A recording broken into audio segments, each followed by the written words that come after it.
Namaste and welcome. Today I am reading a spontaneous response to a short quote from the Bible. This quote reads, "Even though I may walk through the valley of the shadow of death, I will fear no evil, for you are with me."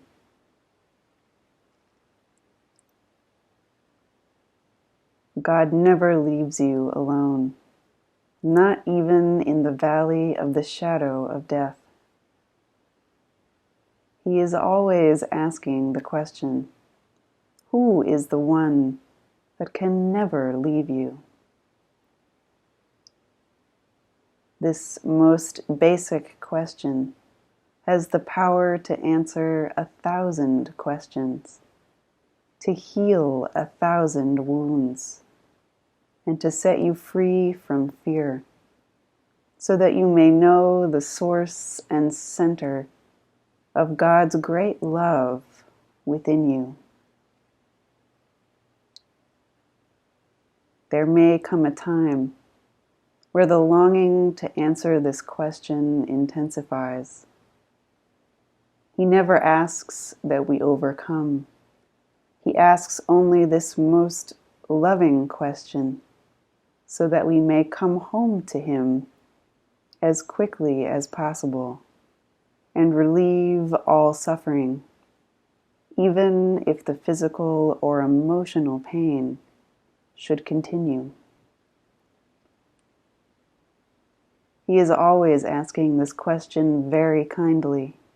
Even in moments of extreme pain, He is already here with you. We may see that in a moment of great pain, we lose control of the body, but we see that we are here first with Him to know all sense of control or out of control. In great pain, all thought has vanished. There is no mind. There is no story, no sound, nothing to say, nothing to do, and nothing to be. This total inner silence is how you know the very absence of thought itself. There is no time for feelings. There is no room to feel any fear, no room for anger or distress, or even a sense of loneliness. There is no time for anything except God's ever-existing presence. You remain as the awareness to see the simplicity of even eyesight and breathing.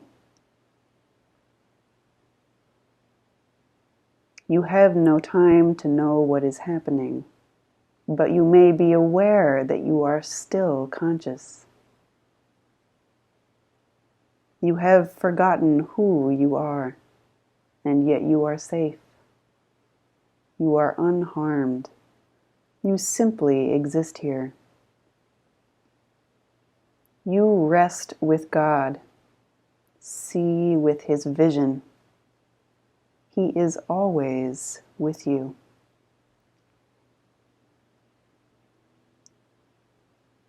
Should you find that you come to the edges of consciousness itself, that in great pain even eyesight and breathing can leave you, you may watch as the screen of consciousness falls before you. You remain already as the one who never falls, never breathes, never moves. You never come to any harm. You never hurt or heal. You never need your own eyesight or even your own heart beating to remain simply here, always as you are, just now.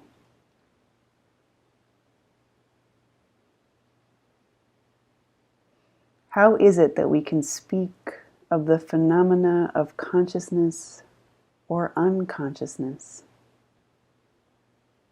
How do we know that we have been waking or sleeping?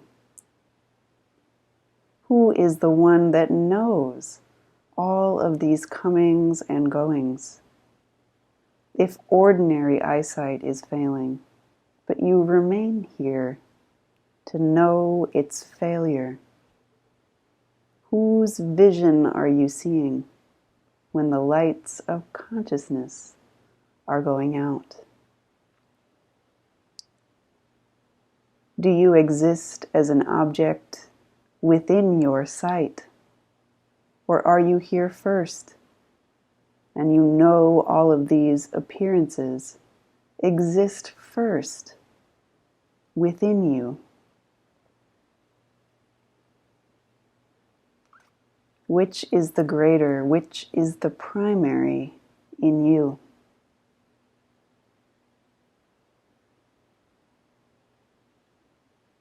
Who is the first one? Who is the last one? Who is earlier than both? Who is aware of awareness itself? God's true home lives here first in you.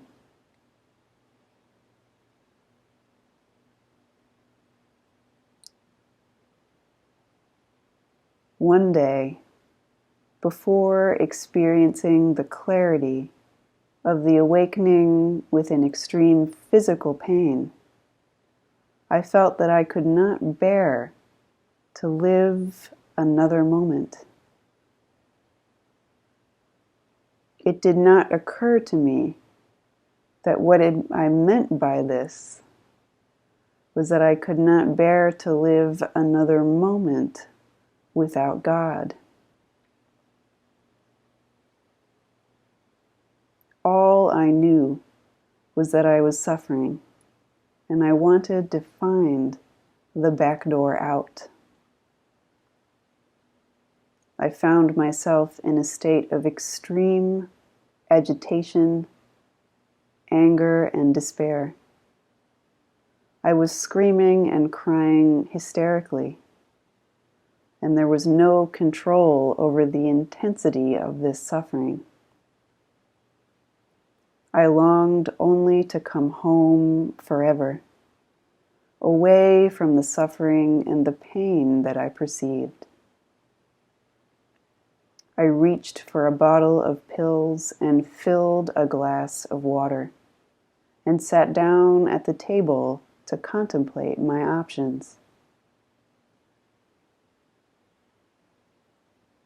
In almost the same instant, I could see that despite my suffering, I would not be able to take that back door out. And at that moment, the suffering actually intensified. I felt totally alone, and that I had no options left, and that I was trapped within this suffering. With such intense despair, I could only lay silent, face down on the floor and curled up into a ball.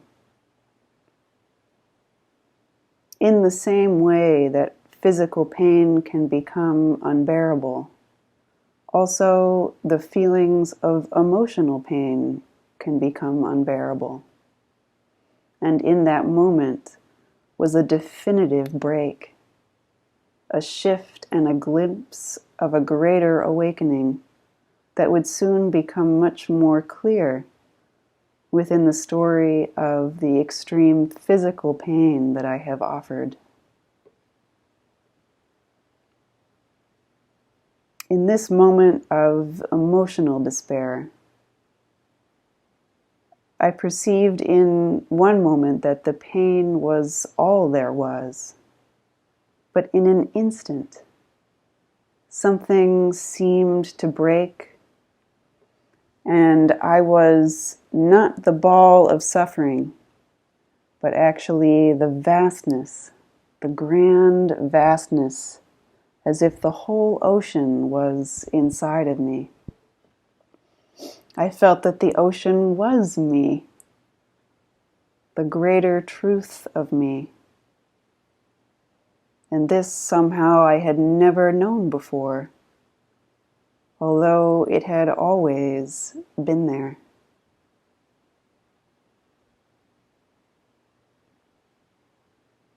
Within the vastness of the ocean of my own awareness, the ocean of my own self, I could see the old me like a tightly wound knot that existed within this great space that somehow was also me, but not a me I knew anything about. You see, this me, the one that was still experiencing so much pain, contained all that I knew of what I thought was me. My personality, my story, my body, my appearance, my family, and my name. All of this, I thought, was all of me. Moments before this experience, the walls of that knot of suffering had been the boundary of everything I knew. But now I could see that already I see as the vastness of all of time and space. Already I am free.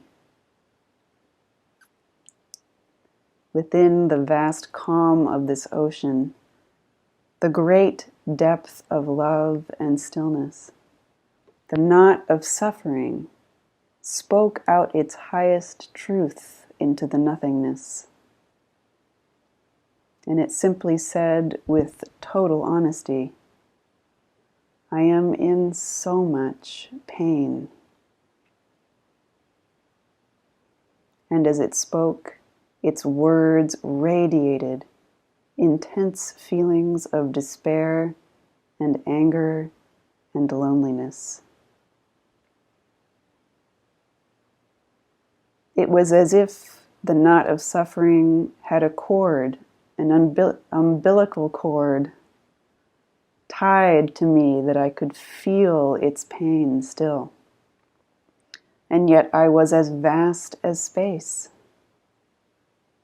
And the part of me that was so vast, the ocean itself that knows no fear or pain, could feel those feelings, could feel safe to experience those feelings, and know they do not impact upon me. I am not the one that is suffering. The vastness of the ocean, myself as all of time and space, the one that is greater than I can understand, and yet I feel somehow is me. This one absorbed that toxic shockwave.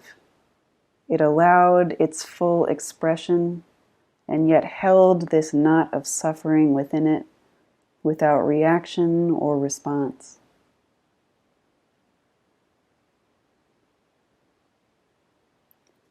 From the silence and stillness, a response did come, echoing all around from within and without. It was as if the ocean reverberated with the words, I know.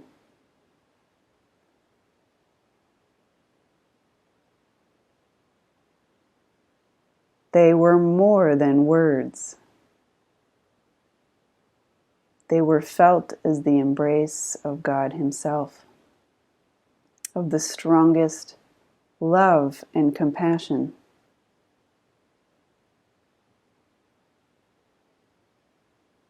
This embrace from the inside,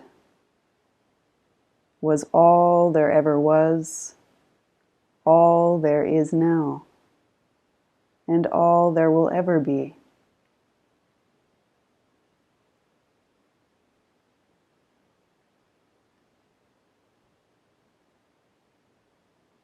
I found myself already at rest, the greater and the smaller, within this source of all relief and resolution that exists inside.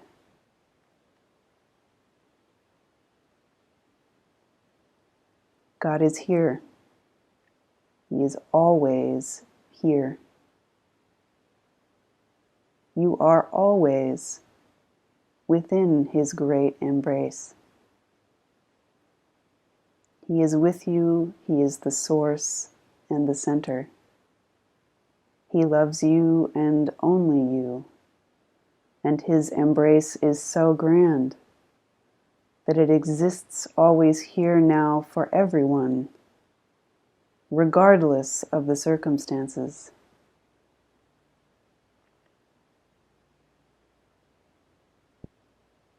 In my book, The Hidden Value of Not Knowing, I address a short story of a woman I met who had a severe case of interstitial cystitis.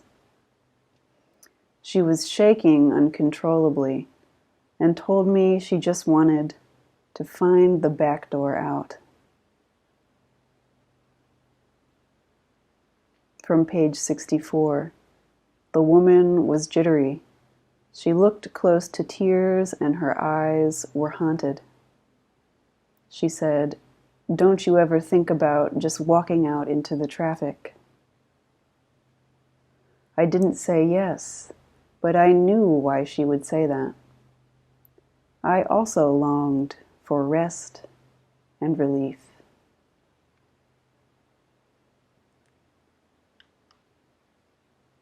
I could not meet this woman properly at the time, but if I were to see her again, I might read her these words from my book. Pain is an unforgiving tool in cutting through all resistances. It asks us to cut through even our own arguments, to find that below our haunted struggles, there is a deep and profound relief that exists before everything we have come to know about this world.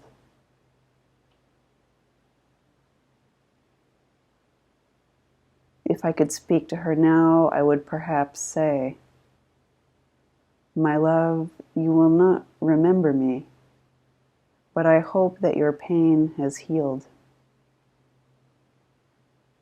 If your pain has not healed, and you are still experiencing suffering, I would like to sit with you, together with God. I see you as myself, and I do not like to see you suffer. We do not have to see the pain with despair. We can find rest and healing already now, within God's great embrace. He is always here for you.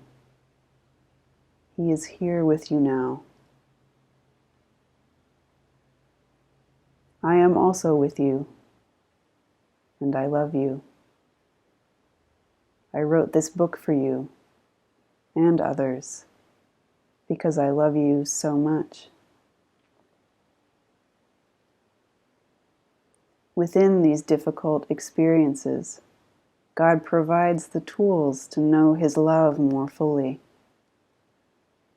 He wants only that we come home to Him now and relieve all suffering. From page 67, this one has not left you outside of itself or stuck in isolation. When outside and inside collapse, the whole world has come to meet you, to rest inside of you, and to move with you as the love within that inner silence you have never separated from. Come home, my love, come home. You are with God already, and you can never be held from the resolution of this question. Who is the one that can never leave you?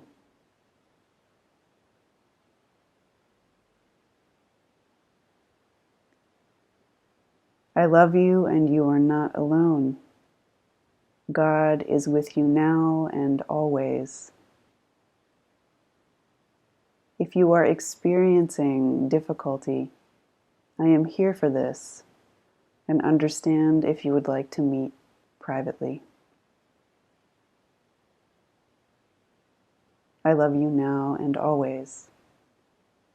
God bless you.